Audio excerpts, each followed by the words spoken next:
अगर ये वीडियो आपको पसंद आया है तो लाइक करना और शेयर करना मत भूलें। सब्सक्राइब करें गुड स्टार के यूट्यूब चैनल और फेसबुक पेज को। ऐसे ही लेटेस्ट वीडियो पाने के लिए बेल आइकन पर क्लिक करना मत भूलें।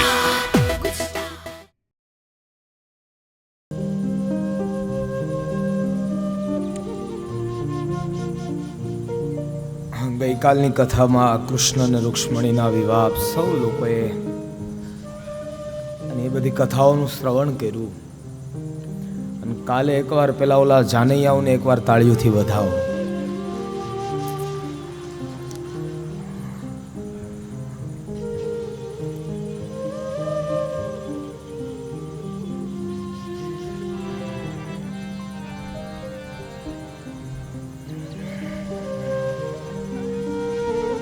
श्रीमती सोनलबेन संजय कुमार पांभर, श्रीमती शीतलबेन भाविन कुमार खोयाणी, श्रीमती कृष्णाबेन रौनक कुमार मोरी, श्रीमती जानवीबेन प्रशांत कुमार रूपापरा अने गंगा स्वरूप नंदुबेन अने बधाय लोको ज्यारे जान लईने आव्या बधायने एकवार ताळीओथी વધાવો. બધાય જમાયું અને પાછા એમના જોડે ભાણિયાઓ બધા ધર્મેશભાઈ ઘનશ્યામભાઈ, અમારે ધ્રુવ, વૈભવી, આત્મન, હાર્લિન અને લિયો, આ બધાને એકવાર ફરીવાર તાળીઓથી વધાવો. આ લિયો એ આપણો ભાણિયો કે નહીં હે ને?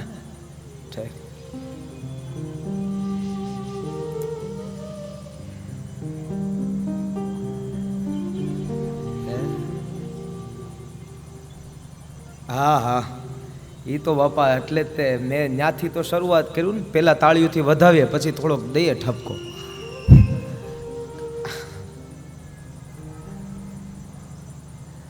કાલે તો પણ ભાવિન કુમાર કાંઈ આનંદમાં હતા ભાવેશભાઈ.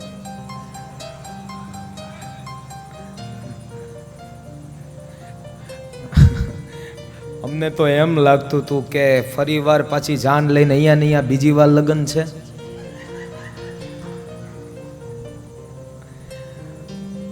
અને રોકવા પડતા હતા હો પાછા. અને મને એવો ભાવ હતો કે હજી અડધી કલાક કથા લઈ લઉં, હજી અડધી કલાક કથા લઈ લઉં.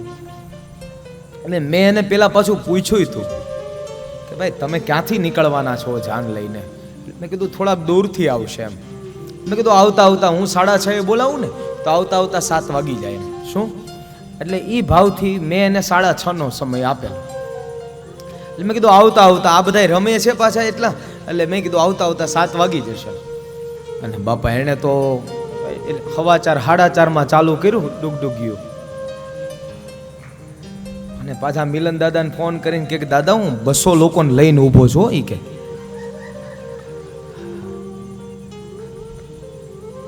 અને એવો આનંદ. પણ એમ પાછા આપણે તમે ભલે 200 લોકોની જાડેરી જાન લઈને આવ્યા, પણ અમારા માંડવિયાએ કઈ બાકી રાખ્યું હોય તો કયો લ્યો. હા એમ આપણે કન્યાદાનમાં કઈ બાકી હોય તો કેજો. નહીં ને? ઠીક. એટલે આવો આનંદ આપણે સૌ લોકોએ જ્યારે કર્યો છે અને ત્યારે આવો ફરીવાર પાછા એ જ માહોલની અંદર મારે તમારે જોડાવવું છે. અને આપ સૌ લોકો 7મા દિવસે જ્યારે પહેલી વાર જ્યારે હું અહીંયા આવ્યો, આપણે યજ્ઞ હતો ત્યારે, એટલે ત્યારે આ ભાવિન કુમાર એ બધા બાજુમાં જ હતા. પણ એટલે ત્યારે તો એને એમ હોય ને કે હવે એટલે કેમ છો કેમ નહીં નો નાતો હતો અમારે. પણ હવે એવી હું ગેરંટી સાથે કહું, હું રાજકોટમાં હશું એટલે ભાવિન કુમાર ભેગા હશે. હા, એટલે આવો જેનો ભાવ રહ્યો છે. ને આપ સૌ લોકોનો 7 દિવસ પહેલા જ્યારે હું એટલે આપણે સૌ લોકો જ્યારે મળ્યા ત્યારે હું તમને નહોતો ઓળખતો, તમે મને નહોતા ઓળખતા, પણ આ ભગવાનની કથાના માધ્યમેથી અરે આપ સૌ લોકો જ્યારે આપણે એકબીજા એકના જ્યારે પરિચિત થયા છીએ અને ત્યારે અરે આ નાતો જન્મો જન્મ સુધીનો રહે. અને આજ બસ ઠાકોરજીની પાસે પ્રાર્થના કરીએ કે બસ સંબંધ અમારો કાયમી રાખજે ભગવાન. તો એ જ ભાવથી ભીષ્મક રાજકન્યા એટલે માં રૂકમણી અને રૂકમણીની સાથે ભગવાન રાક્ષસ વિધિથી પરણ્યા છે અને રૂકમણી લગ્નના યોગ તો થઈ છે. એટલે ત્યારે પોતાના પિતા એટલે ભીષ્મક રાજાએ પોતાની દીકરીને પૂછ્યું કે બેટા, કે હવે તમારા લગ્નનો સમય છે, તો હવે હું યોગ્ય મુહૂર્તો શોધું. અને ત્યારે કીધું કે હા પિતાજી, પણ એટલે મારે લગ્ન નથી કરવા. પણ કે બેટા, શા માટે લગ્ન ન કરવાનું કોઈ કારણ તો હશે ને? એટલે ત્યારે કીધું, રૂકમણી કહેવા લાગી છે કે પિતાજી, હું મારા મનથી વરી ચૂકી છું. હું મારા મનથી વરી ચૂકી છું. પણ કે કોણ છે? જ્યારે ભીષ્મક રાજાએ પૂછ્યું પોતાની કન્યાને રૂકમણીને કે કોણ છે, અને ત્યારે કહેવામાં આવ્યું કે એ અખિલ બ્રહ્માંડનો નાથ, સોનાની નગરીનો રાજા અને એવા ભગવાન દ્વારકાધીશને હું વરી ચૂકી છું. અરે એવા વરને વરીને શું છે કે જે આજ જીવે ને કાલ મરી જાય. અરે એવા વરને વરીને શું છે કે જે આજ જીવે ને કાલ મરી જાય. હું તો વરુ એવા ગિરધર ગોપાલને મારો ચૂડી ને ચાંદલો બંને અમર થઈ જાય. ચૂડી ને ચાંદલો બંને અમર થઈ જાય. અને એટલા માટે રૂકમણીનો ભાઈ રૂકમી નથી માનતો, પોતાની બેનને શિશુપાલ સાથે પરણાવવા માંગે છે. અને ત્યારે રૂકમણીએ જોજો કથા બહુ ગહન છે. અને ત્યારે રૂકમણીએ કહી દીધું કે રૂકમૈયાનું શું આવે, જિંદગી મારે કાઢવાની, મારે વિચાર કરવો જોઈએ મારો પતિ કેવો હોય. જિંદગી મારે કાઢવાની અને મારે વિચાર કરવો જોઈએ મારો પતિ કેવો છે. એટલા માટે અરે રૂકમૈયાનું શું આવે. એટલે જ્યારે પોતાના પિતાને કીધું કે હું દ્વારકાધીશને વરી ચૂકી છું અને આ દુનિયાના બાપને જોજો એક જ ઈચ્છા હોય છે. આપણે દાદા ભીષ્મ પિતામહના પ્રસંગની અંદર જોઈ ગયા કે જ્યાં સુધી પોતાના દીકરીના હાથ પીળા ન થાય, એટલે લગ્ન ન થાય ને ત્યાં સુધી બાપને મોત પણ વાલું નથી લાગતું. હા, પછી એટલે પોતાની દીકરીના હાથ પીળા થઈ જાય ને એટલે પછી તમ તારે ભલે મોત આવી જાય. હા, એટલે પછી ભલે મોત આવી જાય, પણ જ્યાં સુધી પોતાની દીકરીના હાથ પીળા ન થાય ને એટલે ત્યાં સુધી તો એટલે બાપને મોત પણ નથી ગમતું. એટલે એ જ. અને આમ તો હું દર વખતેની કથામાં જ્યારે રૂકમણીની વિદાય હોય ને ત્યારે આ કથા કહેતો આવું છું. એટલે આ દુનિયાની અંદર ઘણા બધા એવા સંબંધો હશે, મા અને દીકરાના એવા સંબંધો હશે, ભાઈ અને બહેનના એવા સંબંધો હશે, પણ એક માત્ર આ દુનિયાની અંદર કોઈ પવિત્ર સંબંધ હોય તો એ બાપ અને દીકરીનો છે. યાદ રાખજો, બાપ અને દીકરીનો છે. અરે આ દુનિયાનો કોઈ પણ કદાચ પુરુષ હોય ને તો એ કદાચ રડતો હોય ને તો મને તમને એ રૂડો ન લાગે, પણ એ 2 વખત રડતો ને તો ત્યારે મને તમને પણ ગમતો હોય. જોજો આ દુનિયાનો કદાચ મૂછે કદાચ લીંબુ લટકતા હોય ને અને પુરુષ પણ 2 વખત રડતો હોય ને તો મને તમને રૂડો લાગે.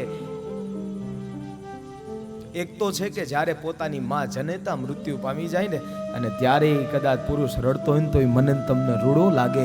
અને બીજું કે આ દુનિયાનો એક દીકરીનો બાપ અને દીકરીને જ્યારે વિદાય આપતો હોય ને ત્યારે બાપ રડતો હોય ને અને કદાચ મૂછે લીંબુ લટકતા હોય ને અને તો પણ એ દીકરીનો બાપ જ્યારે રડતો હોય ને ત્યારે મને તમને રૂડો લાગતો હોય.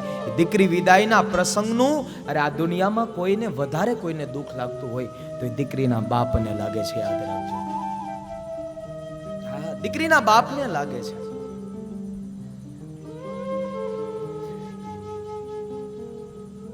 કદાચ બાપ ગમે તેટલો થાકીને પોતાના ઘેર આવે ને દીકરી જાણી જાય.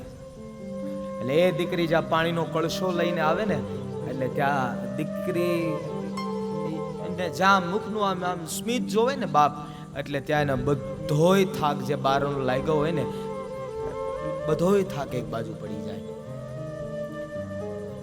હા, જ્યારે માં સીતાની જ્યારે વિદાય કરે છે ને એટલે ત્યારે સીતાના વિદાયના એ પ્રસંગે કહેતા આપણી પણ જીભ ન ઉપડે. એટલે એ જ તે જ્યારે સીતા અને સરિતા અને એ જ્યારે એકવાર પિયરમાંથી નીકળ્યા પછી કોઈ દી પોતાના પિયરના ઝાડવાએ જોવા નથી મળતા.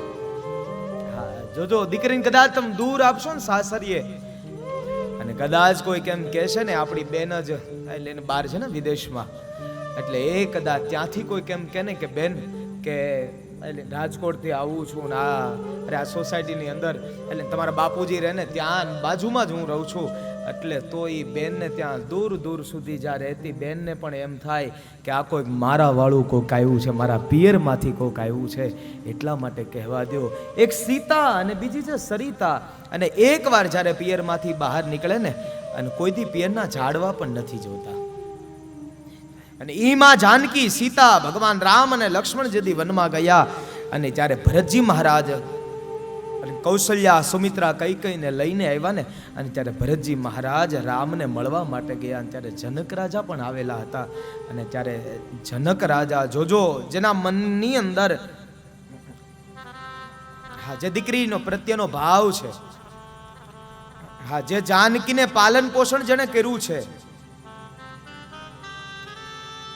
સુખ સાહેબીની અંદર જે જનક રાજા અને ઈ પાછા જનક રાજા એ તો કહેવા દો વિદેહ, જે દેહમાં હોવા છતાં જેને દેહના ધર્મો જેને સ્પર્શી નથી શકતા, અને એ જનક રાજા અને જનક રાજાના દીકરી એટલે માં જાનવી, માં જાનકી સીતા. અને ઈ સીતા જેની ઇન્દ્ર આશા કરતા હોય, અને એવી અયોધ્યાના રાજા દશરથની પુત્ર વધુ હોય, અને એ જાનકી જેદી ચપ્પલ વિનાના જેદી જંગલમાં હાલવા લાગ્યા ને, અને ત્યારે શું એ પરિસ્થિતિ હતી, અને ત્યારે કૌશલ્યાને સુમિત્રાજીને હૈયું હાય હાય પીગળવા લાગ્યું છે કે આમ તો જો કે આ વિદેહ રાજાની દીકરી, આ જનક રાજાની દીકરી, અને ઈ માં જાનકી, અને ઈ આજે જંગલની ઓર, અરે આ કાંટા અને આ કાકરા, અને આમાં એ ખુલ્લા પગે હાલી જાય છે. આમ તો જો આની ધન્યવાદ છે આ દીકરીને. એટલે ત્યારે એટલે આ વલ્કન વેશની અંદર જ્યારે જોયા ને, એટલે ત્યારે મહારાજ જનકની પરિસ્થિતિ કેવી હશે કે જે દીકરી રાજપાટની અંદર, જે દીકરી જે મોટી થઈ છે, અને એ દીકરી જે રાજભવનની અંદર જે દીકરી મોટી થઈ છે, અને એ જ દીકરી આજે વલ્કન વસ્ત્રની અંદર, અને એ જ માં સીતા જ્યારે ત્રણેય દેવીઓની સેવા પણ કરે છે. અરે અડધી રાતે સુમિત્રાજી કીધું તમારા પિતાજી આવ્યા છે, અને ત્યારે ઊભા થઈને જાનકી જ્યારે જનકને જોવા જાય ને, અને ત્યારે જનક રાજાએ પણ ત્યાં દીકરીની સામે જોયું છે, અને ત્યારે જનક રાજામાં કૌશલ્યાને કહે છે કે મેં દીકરીના કરિયાવરમાં ઘણું બધું આપ્યું, પણ હું એક વલ્કન વસ્ત્ર આપતા ભૂલી ગયો છું. હા જોજો આ દીકરીનો બાપ હોય છે, હું વલ્કન વસ્ત્ર આપતા ભૂલી ગયો છું. અને એ જ દીકરી હા જ્યારે પોતાના ઘરને 20-21 વર્ષની એ દીકરી હોય, અને એ જ દીકરી જ્યારે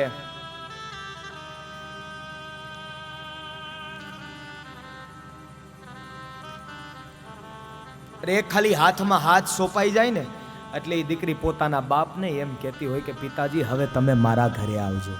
આમ તો જો અરે આ હોય છે ત્યાગનું બલિદાન, સમર્પણનું બલિદાન, ત્યાગનું બલિદાન. એટલે આ દીકરી છે. જામનગરની બાજુની એક સત્ય ઘટનાનો એક દાખલો. હા દીકરીનો જન્મ થયો અને દીકરીની માનું મૃત્યુ થયું.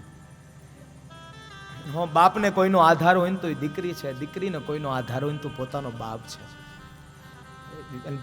એ 15-17 વર્ષના દીકરીનું બાપ સાથે રહેવાનું નક્કી હતું, અને ત્યારે દીકરી રહી 15-17 વર્ષને માટે, પણ શું એવો રોગચાળો ફેલાણો. अगर ये वीडियो आपको पसंद आया है तो लाइक करना और शेयर करना मत भूलें। सब्सक्राइब करें गुड स्टार के YouTube चैनल और Facebook पेज को। ऐसे ही लेटेस्ट वीडियो पाने के लिए बेल आइकन पर क्लिक करना मत भूलें।